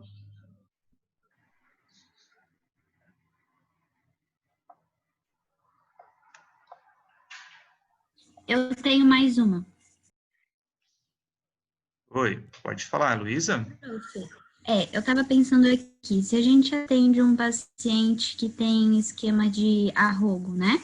Aham. E às vezes entende que ele não precisa de ajuda, que ele é bom o suficiente, enfim, né? Tudo, que seja, tem aquela grandiosidade. Como é que a gente pode trabalhar esse tipo de técnica de compaixão com eles? Não sei se fez sentido também, né? Sim. Mas... Bom, para ser honesto, Luísa, eu ainda não pensei no esquema de arrogo, grandiosidade, né? Então, agora você me fez pensar aqui, eu não sei se eu vou te dar uma resposta tão legal. Mas pensando teoricamente na terapia do esquema, a gente não valoriza muito o paciente com arrogo, grandiosidade quando ele está se engrandecendo, quando ele fala de conquistas, quando ele quer se mostrar superior e tal. A gente meio que dá uma ignorada, assim, grosso modo. Enquanto que a gente enfatiza bastante aquela parte da criança vulnerável, que normalmente o paciente acaba escondendo. Portanto, mais cedo ou mais tarde, a gente vai tentar acionar com esses pacientes com esquema de grandiosidade essa parte mais vulnerável, que ele tenta esconder de todo custo, né? Na maior parte dos casos, o paciente com arrogo, grandiosidade, ele está tentando se proteger do jeito que ele pode e não encontrar e não lidar com coisas que foram difíceis na infância. Quando ele chegar nesse estágio de entrar em contato com a criança vulnerável dele, ou o que é criança vulnerável? Repetindo, gente, é quando a gente está muito desesperado, ansioso, com sentimento de vazio, um sentimento de abandono. Quando ele entrar em contato com isso, aí sim talvez é a hora da gente tentar tentar estimular alguma técnica de terapia focada na compaixão.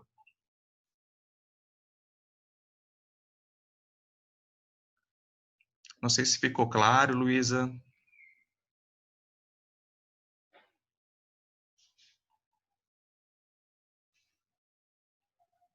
Ficou sim, prof. Obrigada. Ok.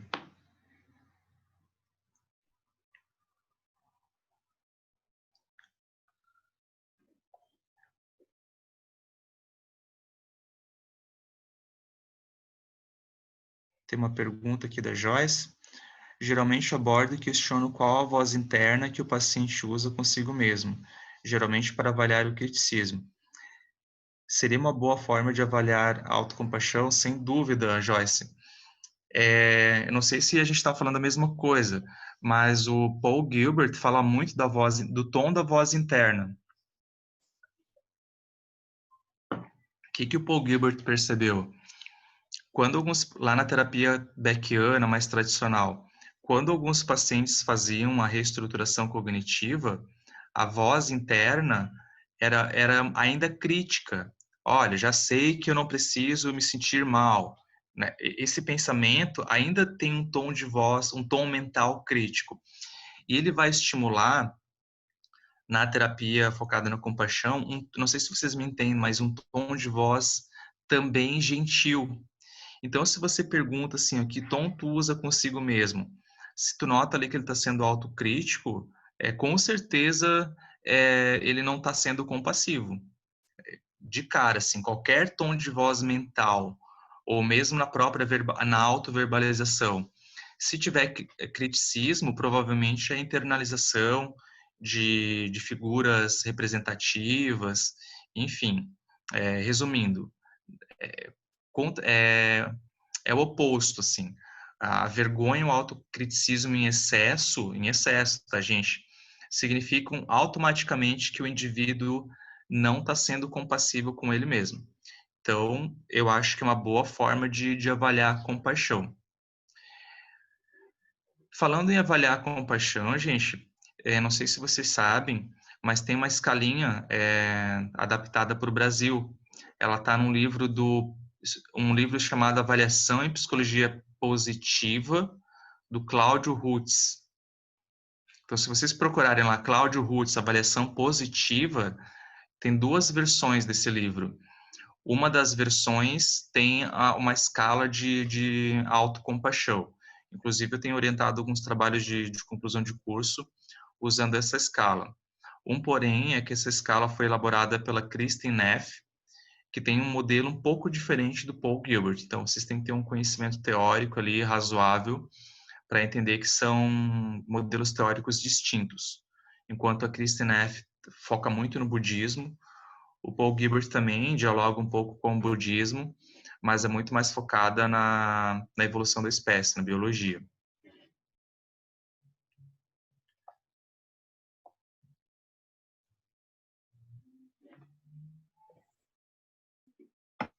Mais alguma pergunta, gente?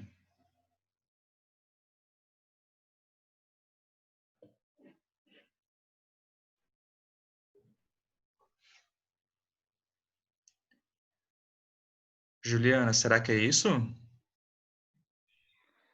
Sim, acho que não tem nenhuma pergunta mais. Acho que sim, né?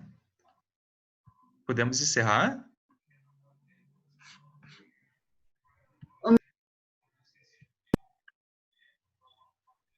Daniele. Eu tenho uma pergunta dentro Uhum. dessa pergunta que a Joyce fez. Enquanto você respondia a pergunta dela, eu fiquei me perguntando, eu fiquei lembrando de algumas técnicas que a gente viu ano passado, e eu fiquei me perguntando se existe alguma que seja mais apropriada, ou que dê para fazer a reestruturação dessa voz interior, para se tornar um pouco mais autocompassivo. Eu acho que não tem uma única técnica apropriada, Daniele. eu sempre brinco, né? Técnica é tipo, mais ou menos parecido com medicamento. Pode funcionar muito bem para alguns pacientes, para outros não. Então, eu acho que você precisa levar em consideração a conceitualização cognitiva do paciente, os recursos cognitivos, intelectuais que ele tem, entre outras coisas. E a partir disso, eu acho que fica mais fácil de você escolher uma técnica e ir testando com o tempo, aos pouquinhos. Então, eu acho que não tem uma técnica padrão ouro, assim, para ele criar um tom de voz interno mais ameno. Eu acho que isso a gente vai ter que ir descobrindo ali com o tempo. Não sei se acontece com vocês, mas na minha prática clínica, às vezes eu vou todo empolgado e tal, pô, vou treinar essa técnica aqui. Chega lá, o paciente não adere muito, não funcionou, e às vezes te surge uma técnica ali espontaneamente na relação terapêutica. Você cria uma coisa, né, criativa mesmo, e aquilo ali funciona muito bem. Então, eu acho que não, eu acho que a gente tem que ter muito bem claro a teoria, e quando a gente domina a teoria, enfim, tem um bom conhecimento, aí fica mais fácil da gente tentar adaptar para cada paciente.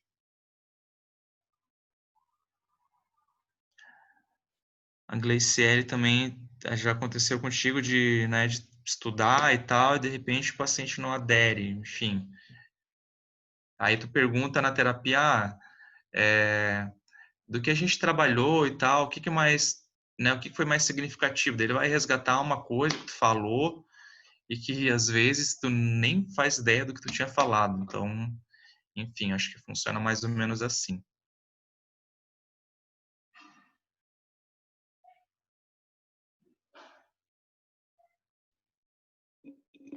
Prof, Oi.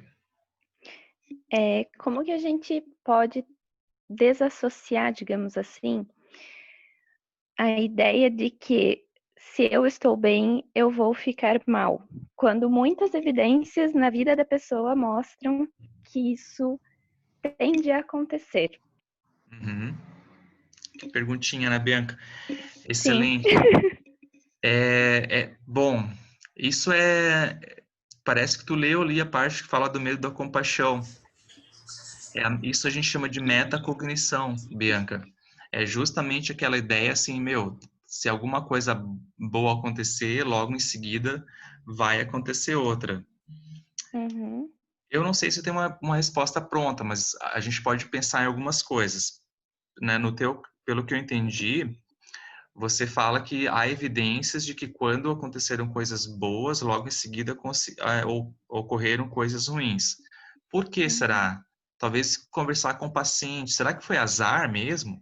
Será que foi o próprio comportamento do paciente que propiciou que coisas ruins acontecessem logo depois? Talvez investigar se isso sempre aconteceu ou só em algumas situações. Uhum. Talvez isso ajude um pouco, assim. Nesse caso, Bianca, eu gosto muito ainda da reestruturação cognitiva, né? Tentar investigar o máximo que aconteceu e a partir disso, enfim, tentar técnicas de mindfulness ou de autocompaixão, enfim, mais à frente. Porque esse é o tipo de caso assim, mais complicadinho, assim, acho que precisa entender bem, talvez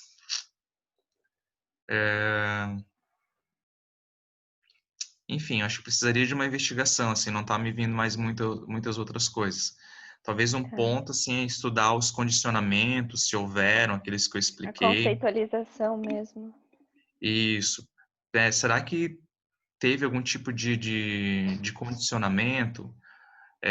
Quais são exatamente as coisas que logo em seguida aconteceram de ruim? Foram coisas catastróficas ou coisas que acontecem basicamente na vida de todo mundo? Será que o paciente se sente culpado por coisas ruins acontecerem ou ele culpa os outros? Será que são os próprios estilos de enfrentamento que influenciaram que coisas ruins acontecessem? Né? Porque a gente sabe que os estilos de enfrentamento, resignação, evitação e compensação, só vão perpetuando os esquemas, né? Então, muitas vezes o paciente acha que coisas ruins acontecem e ele não se dá conta que acontece justamente porque o esquema está operando. Então, às vezes, em muitas ocasiões, é legal a gente ajudar o paciente a entender se por acaso está acontecendo ou não. Lógico que para mim te dar uma resposta assim, um pouco mais clara, eu precisaria saber que tipo exatamente de coisa ruim acontece logo em seguida de uma coisa boa. Mas acho que né, são alguns caminhos que você pode seguir. Tá, ok, obrigada. De nada.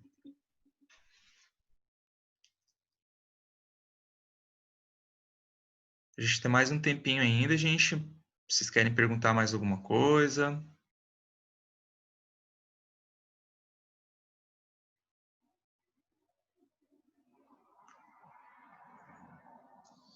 Podemos encerrar então, Juliana?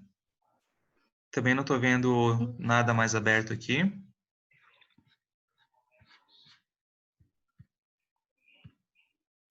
Acho que sim, né? Sim, podemos. Então tá. Quero agradecer ao PTC, Juliana, você, por estar nos ajudando aqui. Agradecer pela atenção de todos, né? Quase 2 horas. E quem sabe numa próxima oportunidade a gente pode conversar novamente.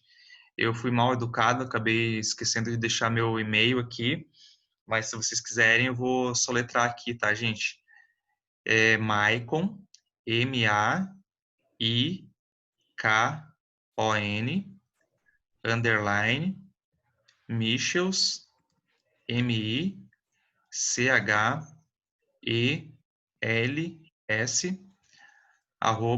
@yahoo.com.br. Ou acho que você pode passar meu e-mail também, né, Juliana, quando você for mandar o material para eles. Então, se Sim. alguém quiser me dar um feedback aí das coisas que eu estou estudando, perguntar alguma coisa, uma sugestão de livro, fiquem à vontade para entrar em contato, tá bom? Pessoal que está agradecendo, eu que agradeço a atenção de todo mundo. Foi ótima palestra, Maicon. Obrigada. Ok, obrigado a todos. Vou saindo aqui, ó, a Daniela que colocou meu e-mail, tá, gente, aqui no chat, para quem quiser copiar.